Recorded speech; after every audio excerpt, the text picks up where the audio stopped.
Bonjour Hilaire. Bonjour Agnès Milo. Cette semaine, dans La joie d'être vieux, vous allez nous parler de Robert Badinter. Robert Badinter vient de nous quitter à l'âge de 95 ans. Robert est né en 1928 dans une famille juive parisienne. Arrivé à Paris en 1919, ses parents fuyaient les pogroms anti-juifs en Moldavie. Ses parents étaient bien intégrés et heureux dans leur pays d'accueil, la France. Puis arriva l'occupation allemande et la folie nazie. Son père est arrêté par la Gestapo en février 1943. Il mourra quelques mois plus tard dans le camp d'extermination de Sobibor, ainsi que son oncle et sa grand-mère. Robert a 15 ans quand la terreur nazie vient totalement détruire sa famille. Et ce jeune Robert, alors, qu'est-ce qu'il devient dans les années qui suivent, Hilaire ? Il va aller à la recherche de son père tout d'abord, avant d'être dissuadé de s'approcher des nazis. Alors, avec sa mère, il se réfugiera à Chambéry, avec sa mère et son frère, jusqu'à la libération de la capitale. Son adolescence est fracassée par la folie des hommes. Cela le conduira à rechercher comment protéger et défendre les plus faibles. Pour réaliser son désir, 2 voies s'offriront à lui. Premièrement, le droit. Ainsi, il deviendra un grand avocat. Deuxièmement, l'action politique. Il adhérera au Parti socialiste et deviendra un proche du futur président de la République, François Mitterrand. Mais alors, qu'est-ce qui va faire de lui le combattant de l'abolition de la peine de mort ? Je vous explique. En 1972, il est défenseur de Roger Bontemps, accusé d'un meurtre d'une infirmière et d'un gardien de prison. Au cours des assises, tout démontrait que c'est son collègue, Claude Buffet, qui avait tué l'infirmière et le gardien. Ce n'était pas Roger Bontemps. Robert Badinter croyait que celui qui n'avait pas tué ne pouvait pas être tué. Tout compte fait, il était un peu naïf.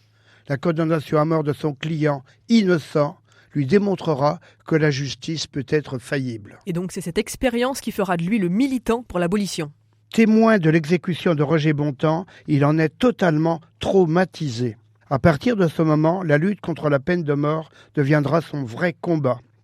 En 1977, il défend le tueur d'enfants, Patrick Henry. Les personnes présentes dans la salle crient « À mort ! À mort !» Robert Badinter prend la parole dans le silence. « On prend un homme vivant, on le coupe en 2 morceaux. C'est cela, guillotiner, dit-il. » Contre toute attente, Patrick Henry échappera à la peine de mort. Robert Badinter dit « Vous n'imaginez pas l'angoisse de celui qui a 50 minutes pour arracher un homme à la mort, » disait-il à un journaliste. Et ainsi, en 1981, Robert Badinter, comme chacun sait, devient le ministre de la Justice sous François Mitterrand.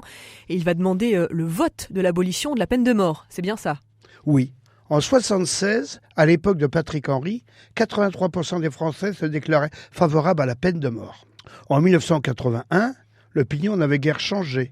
Ce projet de loi allait à contre-courant. Dans sa plaidoirie pour l'abolition, il dit « Ceux qui croient à la valeur dissuasive de la peine de mort méconnaissent la vérité humaine.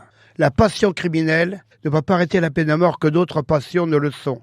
La question ne se pose pas en termes de dissuasion ou de technique répressive, mais en termes politiques et en termes de choix moral. » Qu'est-ce qu'il entend par choix moral, Robert Badinter ?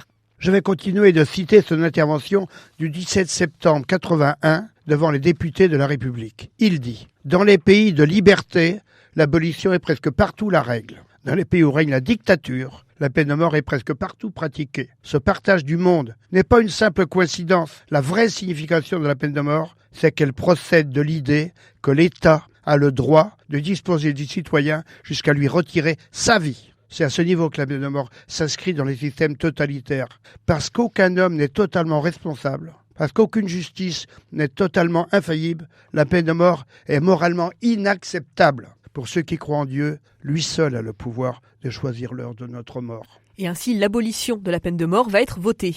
Oui, le ministre de la Justice, Robert Badinter, va convaincre 369 députés de voter pour l'abolition. 113 députés voteront contre. L'abolition va être votée par plus de 75% des élus de la nation. Mais alors, Hilaire, quel lien est-ce que vous faites entre notre thématique et la joie d'être vieux ? Robert Badinter nous démontre que le combat pour le respect de la vie ne s'arrête pas lorsque nous arrivons à la retraite. Il continuera à se positionner jusqu'à sa mort, récemment, à 95 ans. Il se positionne contre l'actuel projet de loi sur la légalisation de l'euthanasie. Sa position est limpide. Le droit à la vie est le premier des droits de tout être humain. On ne peut légaliser le droit de tuer. Il faut simplement développer les soins palliatifs. Merci beaucoup Hilaire Baudin pour cette chronique pleine d'emphase. On vous retrouve la semaine prochaine. À la semaine prochaine, Agnès.